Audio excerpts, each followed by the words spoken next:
गुरु सेवे सो ठाकुर जानी, दुख मिटे सचु शब्द पछानी।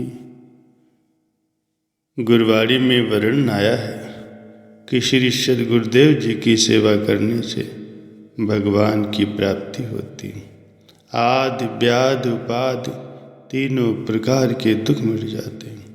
अर्थात गुरु सेवा ही गुरु की प्रसन्नता और गुरु कृपा पाने का प्रमुख साधन है। जिसने गुरु प्रसन्नता को पा लिया, गुरु कृपा का अधिकारी बन गया। मानो वो सद्गुरु की अमूल्य आध्यात्मिक शक्तियों का अधिकारी बन गया।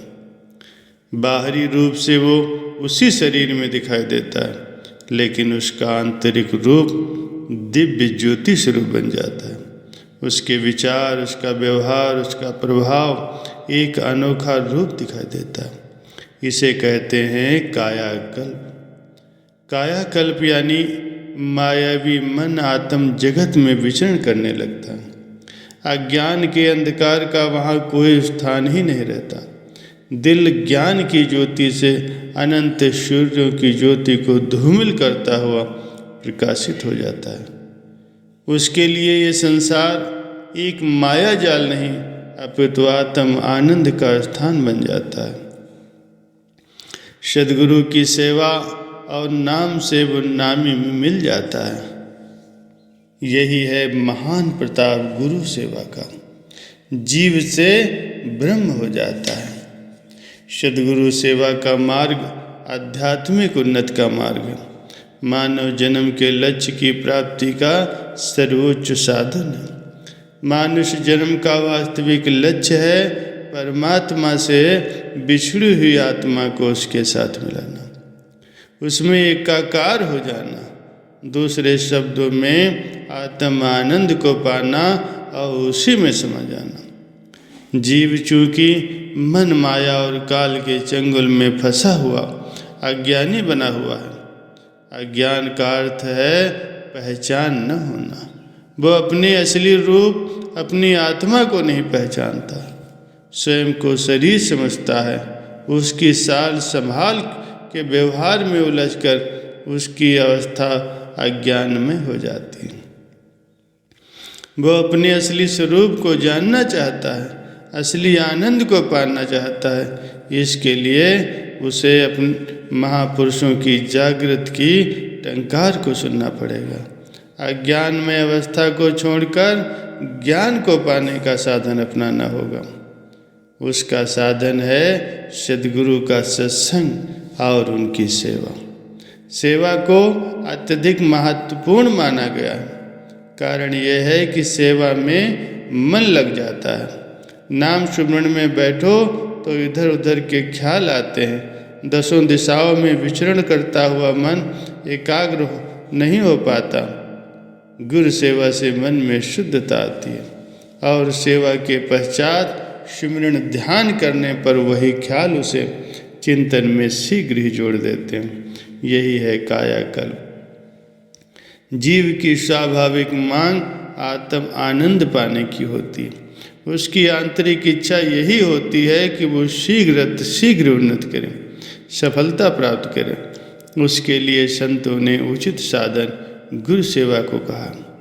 सद्गुरु सेवा के साधन से शिष्य को अहंकार से बचाते हैं, यानी विनय, सहनशीलता, दया, क्षमा आदि गुणों से पूर्ण कर देते हैं।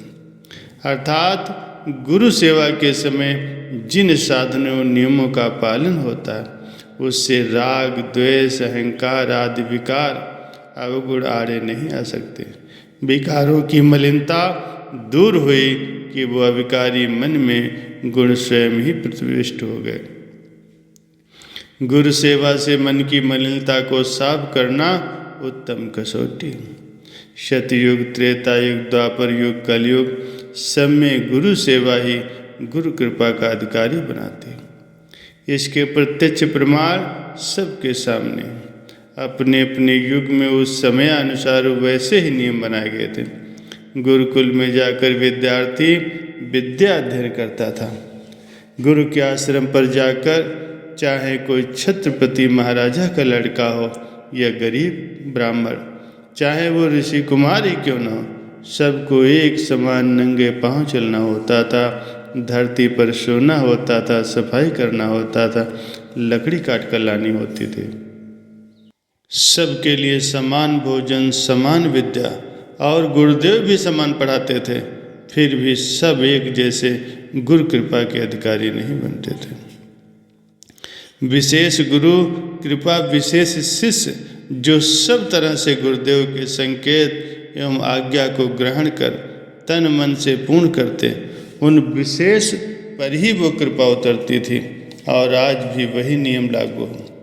आजकल गुरुकुल नहीं है तो सत्संग आश्रम अथवा संतों के साथ रहने वाले सेवक अपनी बुद्धि क्षमता के द्वारा गुरु आज्ञा को ग्रहण कर उसके अधिकारी बनते हैं। तभी तो कहा गया है, सेवक फल मांगे नहीं, सेवक करे दिन रात, कहे कबीर ता दास पर, काल करे नहीं घात। सब कुछ गुरु के पास है, पाइए अपने भाग, सेवक मन शों पार रहे चरणन में लाग। तन मन धन से अपना आपा भाव त्याग कर गुरु सेवा में दिन रात लगा रहे, दिल में कुछ भी पाने की चाहना न करें, यानी निष्काम सेवा में रत रहें। परम संत श्री कबीर साहब जी कहते हैं कि उस सेवक पर काल माया अपना जोर नहीं दिखा सकते, कारण कि गुरु उसके रक्षक बन जाते हैं। गुरु सेवा से वो अपने गुरु की प्रसन्नता को प्राप्त कर लेता है। सद्गुरु के पास आध्यात्मिक शक्तियों का भंडार होता है, अपनी अपनी योग्यता अनुसार उसे ग्रहण किया जा सकता है। संत कहते हैं, यह तो गुरु कृपा का अधिकारी बनना चाहता है तो अपने मन की धारा को सद्गुरु की मौज में जोड़ दें, अर्थात गुरु सेवा में स्वयं को मिटा दें। अहंकार ममता का नाता संसार से तोड़ दें। निष्दिन सद्गुरु के चरणों का आधार लेकर सेवा में जुटा रहें। जैसी श्री आज्ञा हो वैसा जीवन बना ले, व्यर्थ की सोच विचार छोड़ दें। पुनः देख जीवन में कितना परिवर्तन आ गया है। बहिर्मुख से अंतर्मुख हो जाएगा, आत्म आनंद पाएगा। गुरु सेवा से मन शुद्ध होता है, विचार पवित्र होते हैं, सूरत की धार अंतर्मुखी बनती है।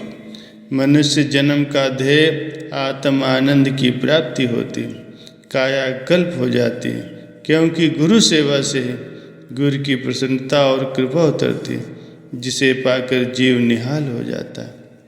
शिव महापुरुषों ने अनुभवी ज्ञान देते हुए कहा है कि गुरु सेवा भक्ति मार्ग पर चलने का, उसमें उन्नत करने का सहज सरल साधन है। उसे अपनाओ।